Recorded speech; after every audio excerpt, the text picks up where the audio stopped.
attracted to the teaching, and that I see it's different to a lot of the non-dual teachings that I've been following that have been very, very, very helpful, is partly because you referred to that spiritual anatomy that you touched on earlier on, that I've studied, and it was actually more the path where I started in studying in India in an ashram through the teachings of Swami Satyananda, which is more of that sort of Kundalini, Tantric, Hatha yoga tradition. But funny enough,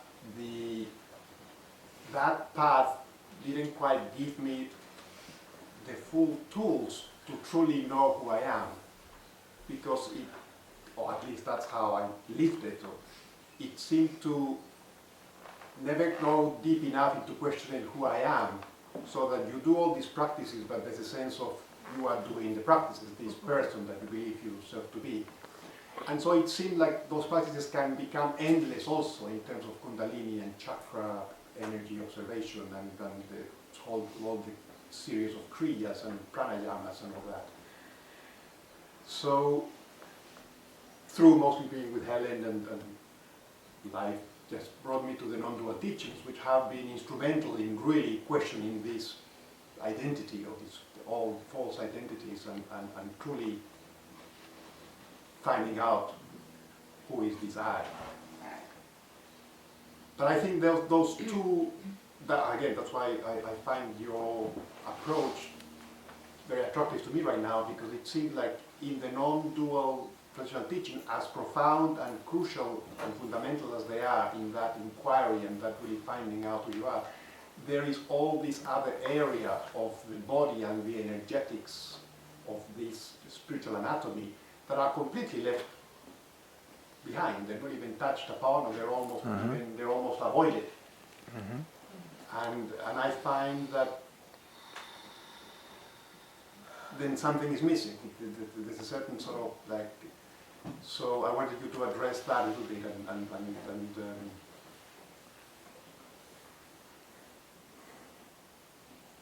I understand where you're coming from, but what exactly do you want me to address? Well, I guess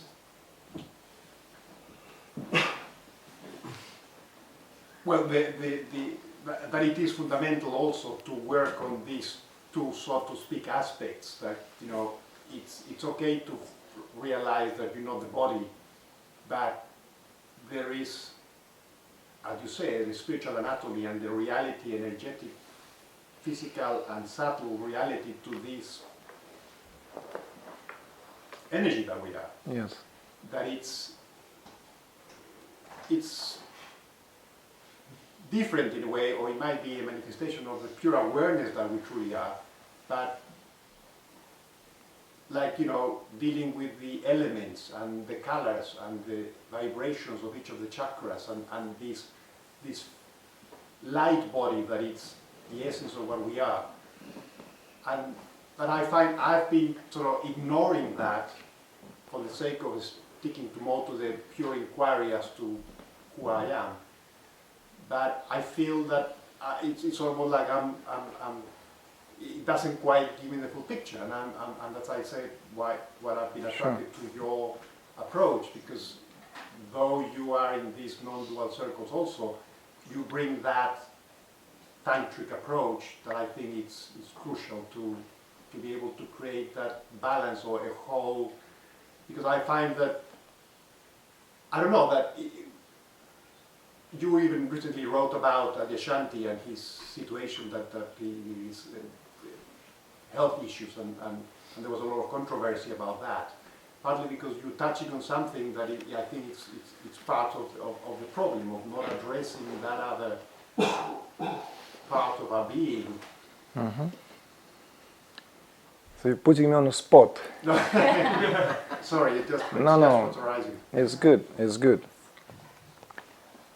First of all, that if you truly understand this teaching that is coming from here, then this teaching does not view it as this, I'm not this body, to start with.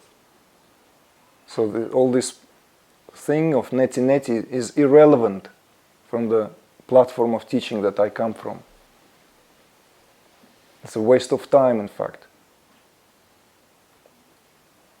So if you want to be impressed by this teaching,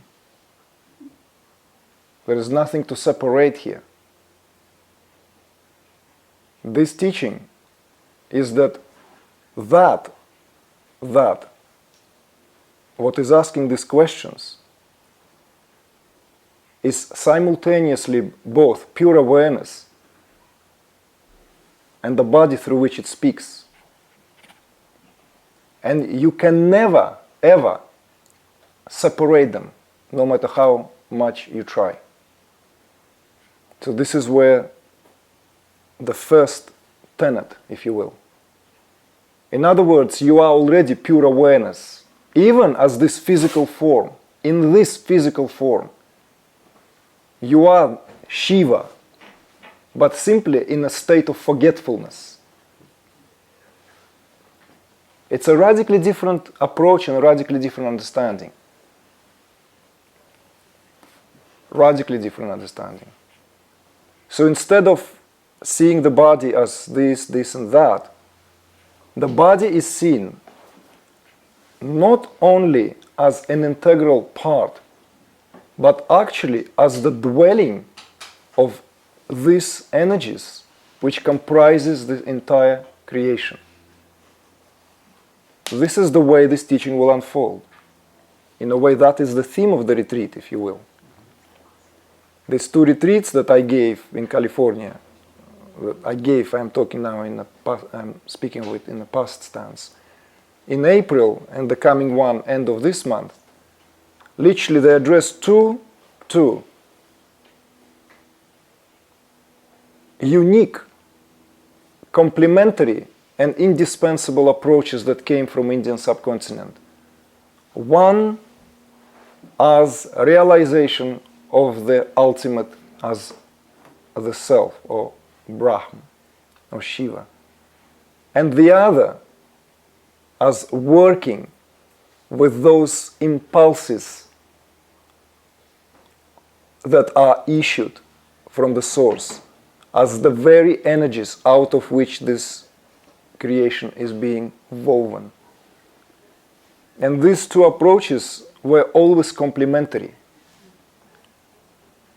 In other words, there is no such thing as pure awareness outside of you. This is the second tenet. To think that there is pure awareness and where you're trying to get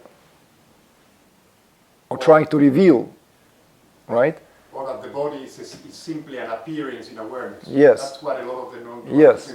refer to. It's just another appearance, a bundle of sensations that appear in awareness and nothing more. Because that is the experience, hopefully. Because I hope every teacher speaks from their experience at least. If teacher speaks from understanding, that's not a teacher. He's not ready to be called a teacher. Okay, this is maybe not fair. How can I speak about my colleagues? But I'm not came as yet another guy to join the satsang. I came here to plow the grounds, and in a way we will pull out a lot of weeds. A lot of things will be destroyed because they're no longer working. A lot of nonsense have to be shaken. Just when I first time spoke last year in San Rafael, that's what I said. Exactly. I'm not coming here just to kind of join the part of the satsang. You resonate with these teachings, go with these teachings. But body, as an appearance in consciousness, has to be direct experience to speak about it. You see? I speak from direct experience of realizing the divine nature of this body as being one with this universe, identical. There's no place of any corner in this universe that is not here right now as I speak. Nor it is in you, because there is no such thing like you and I. It is oneness. Oneness appears as many, continuously, into infinity. It's a very different teaching. So when you say, like, I'm attracted to your teaching, I have to bite my lip because you don't know my teaching yet. You don't know the full depth of this teaching. So this is my response to you, that otherwise you will get swayed by this so-called neo-Advaita and more kind of traditionally based yogic approaches where Kundalini is the, chief deity, the goddess, and what have you, and all these chakra systems and everything. I would say to you that all this is secondary even, and the best remedy is to awaken, and then you will experience it directly. All this stuff that you're learning about, you will experience directly, firsthand. So the only remedy here is to reconcile these two, is to simply merge them, because they are indistinguishable. There's no such thing like pure awareness, outside of my awareness. I'm the face of awareness at which you look and recognize yourself. Let these words impress into your psyche. And it will take you home. It will take you home. This is an integral spirituality. It's not spirituality of the mind or the senses. It's spirituality which does not leave one stone unturned.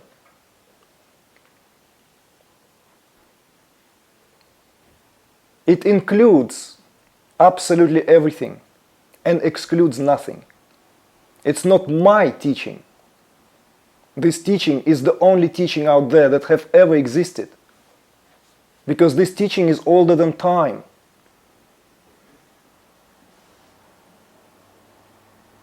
And those who have drunk from the source are drunk on the source.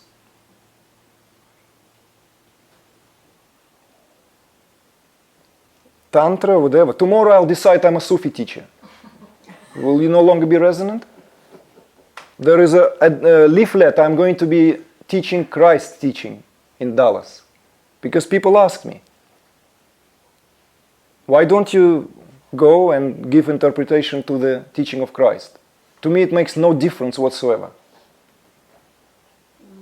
All prophets spoke different tongues, but they spoke the same truth. And that truth is your own nervous system. Pure awareness vibrating through that nervous system. This is neurophysiology of enlightenment. We're coming to it. All this neo-Advaita is going to be reconciled and reconsidered in the light of scientific understanding. Just as quantum physics backed up a lot of this neo-Advaita in its day. Because at some point, scientists were very eager to say that nothing exists really. Everything is an appearance. Oops, now they're not that keen. And, those who are like at the far frontiers, cutting edge of science, no longer saying this. It is and it isn't. More like it. But just to say it doesn't exist, it's it's illusion, it's appearance, what have you, it's not a full picture. Yes, it's witnessing state of consciousness can instruct us with a lot of stuff.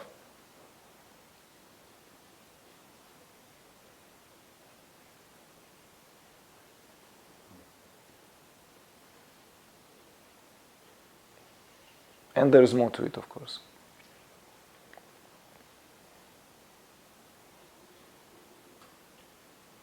More to why this is important in our day and age.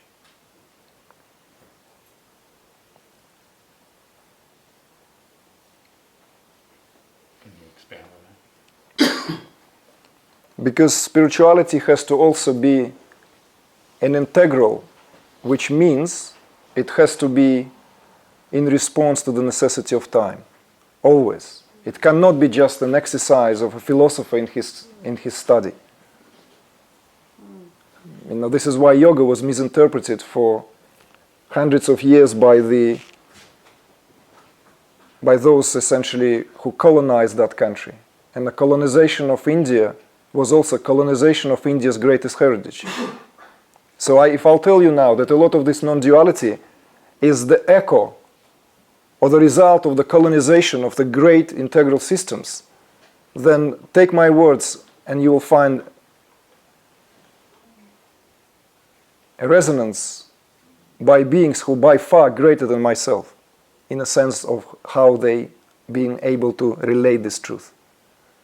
So spirituality is always in response to time, to the necessities of time. And we live in time when it is necessary for us to make very, very intensive choices from that field of all potentialities to where we navigate the destiny of this collective as life itself.